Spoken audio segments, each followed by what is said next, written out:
Cezaevinin ne demek olduğunu biliyoruz. Tutuklu ailesinin karşılaşmış olduğu sıkıntıları, problemleri, dertleri yani yaşadık, gördük, duyduk. Dolayısıyla inşallah eğer sabredersek Allah'ın izniyle, sesim geliyor değil mi?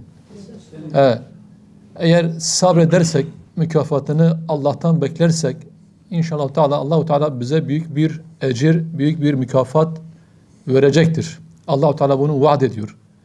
Ve vaadına sadık olan da şüphesiz Allahu Teala'dır. Doğrudur, zordur, zahmettir, meşakkattir. Ama madem Allahu Teala bize bu tabiri caizse imtihanı başımıza getirmişse bize düşen de güzelce sabretmektir. Biz bunu ifade edeceğiz. Yani bizim amacımız, gayemiz üzüm yemektir, bağcı demek değildir.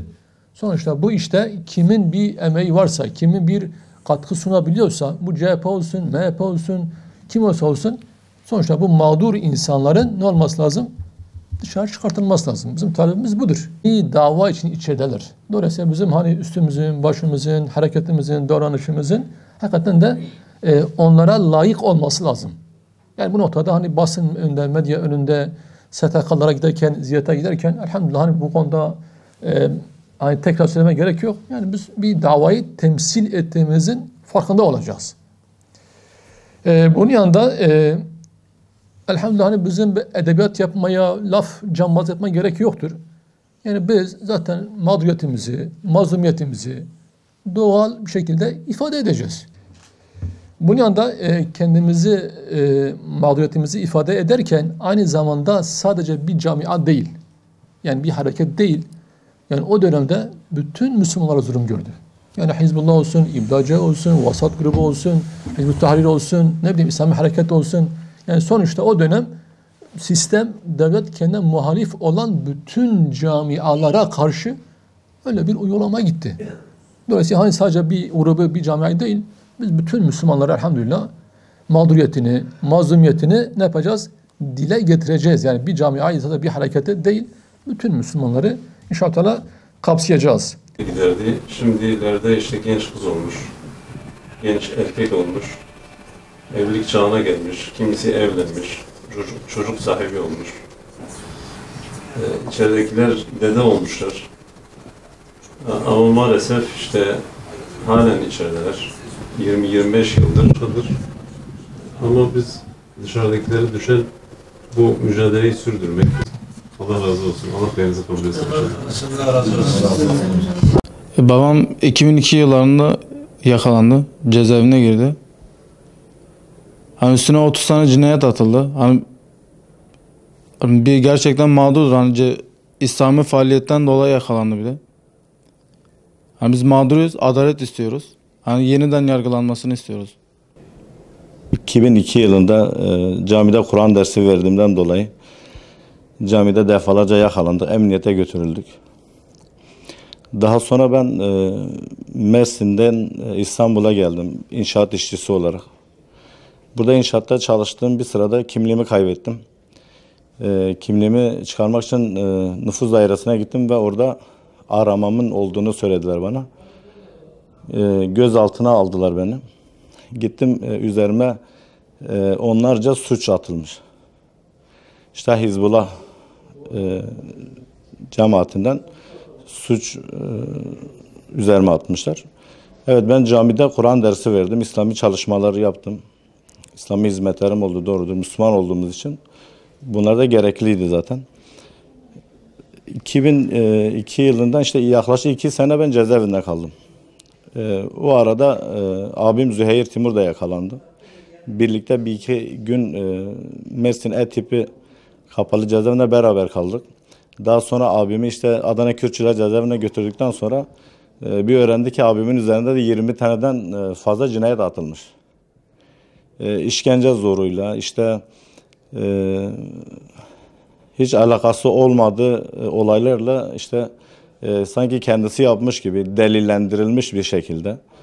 Sanki kendileri gerçekten gözleriyle görmüş gibi abimin üzerine bu suçları attılar. Ben şahidim, abimin bu bu tarz olaylarla o şahıslar hiçbir uzaktan yakına alakası olmadığını ben şahidim yani. Biz yeniden yargılanma istiyoruz.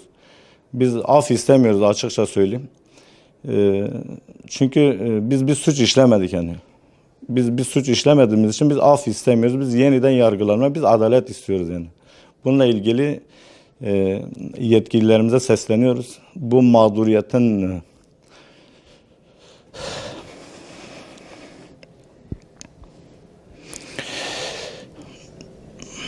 yani bu mağduriyetin işte bir an evvel giderilmesini istiyoruz. Öyle bir af diye bir şey gündemdedir ama bizi kapsamaması gerçekten üzücü bir olay.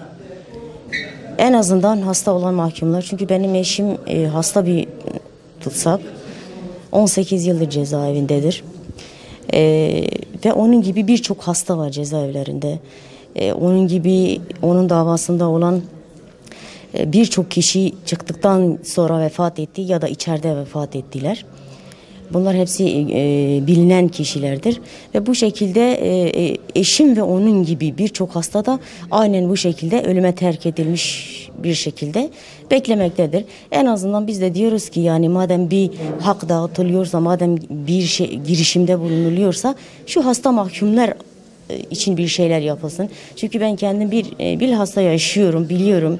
Eşim hasta. O yüzden ben bu konu üzerinde duruyorum. Tabii ki Müslümanlara yapılan bu haksızlığın giderilmesi lazım. Tabii ki bu insanlar FETÖ'nün vermiş olduğu cezalarla içeride. FETÖ'nün mağdurlarıdır hepsi.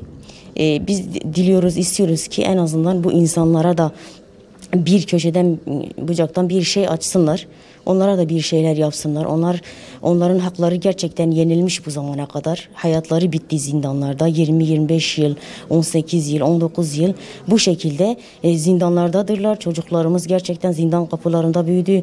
Onlara ve ceza veren hakimler, savcılar hepsi isimleri mevcut. Hepsi cezaevlerinden, kendilerinin yan odalarında ve halen onların vermiş olduğu kararların yürürlükte olması gerçekten bizi üzüyor. Gerçekten kahrediyor bizi. Yani bir teröristin vermiş olduğu karar ile bizim eşlerimiz, kardeşlerimiz, abilerimiz halen hayatlarını bitiriyorlar. Halen zindanlarda kalıyorlar. Bu gerçekten adalet değil. Yani şu anda mevcut iktidara gerçekten buradan sesleniyorum. Diyorum ki yani bu zulme bir son verilsin. Gerçekten Allah-u Teala hesabını sorar insanlara. Eşlerimiz hastadır, eşlerimiz mağdurdur, eşlerimiz zindanlardadır, hayatlarımız oralarda bitti. Onlara müebbet hapis verdi zalim FETÖ'nün yandaşları ve bize de ağırlaşmış müebbet verdiler. Gerçekten de öyledir. Yani biz zindan yollarında 18 yıldır, ben kendi şahsım adına söyleyeyim, 18 yıldır biz zindan yollarında, artık gına geldi. Artık zindan yollarına git gel artık ne yapacağımızı bilmiyoruz. Ne bayramımız kaldı, ne seyranımız kaldı, ne hayatımız kaldı. Sadece bizim tek derdimiz zindan yollarında. O yani git, bu yani git, onların arkasında. Onun için biz kendimize de verilmiş ceza olarak ve hem de ağırlaşmış bir ceza olarak görüyoruz. Ben Hatice Uzdilli, 19 yaşındayım. Yetimim. Babamı zalim kimseler tarafından görmediğimiz bir şekilde ebediyen kaybettik. Ben 20 günlükken babam cezaevine girdi. Bir 5 seneye yakın orada kaldım. Aftan yararlanıp çıktım, müebbet almıştım. 5 yaşındayken askere gitti ve görmediğimiz bir şekilde bir sonraki sene trafik kazası sonucu 4 sene yatalak kaldım. Biz hiç yani baba nedir, ne demektir, nasıl bir sevgi olduğunu bilmiyoruz. Ve bunu yaşatanlara da hiçbir zaman affetmeyeceğiz. Allah katında da Rabbimizden tek bir dileğimiz var. Bu acıyı onlar da yaşar. Osmanlı'ya yani siyasi yönden dolayı girdi cezaya. Yani savcı olarak Süleyman Ersöz, Muzaffer Bozkurt'un şeyine mağdur oldu, cezasına aldı. Daha önceki savcımızdan dolayı beraat kararı vermişti ama olmadı. Süleyman Ersöz vardı, o beraat kararı vermişti. Ceza verdiler 30 sene. Şimdi 15 senedir içeride yatıyor. İlk savcımız yani beraat kararı verdiydi. Savcı hakim değişti. Ondan sonra akraba bağlılığından dolayı ceza verdiler. Yani 20 yaşında askerde talebeydi, okuyordu. Selçuk Üniversitesi'nde okuyordu. Muhasebe bölümü okuyordu. İşte muhasebeden sonra yaz döneminde bu olaylardan dolayı şey yaptı. Yani 2003 olaylarından dolayı. Biz yani Afrin'de adaletin istiyoruz. Yani dosyanın yeniden incelenmesini istiyoruz. Yani biz dilekçe yazdım ben 3-4 yere. Cumhurbaşkanlığına da yazdım, Başbakanlığına da yazdım. Yani olumsuz cevap verdi. Kesinleşmiş cezayı bir şey yapmayız diyor ama hayırlısı çıkmasını istiyoruz.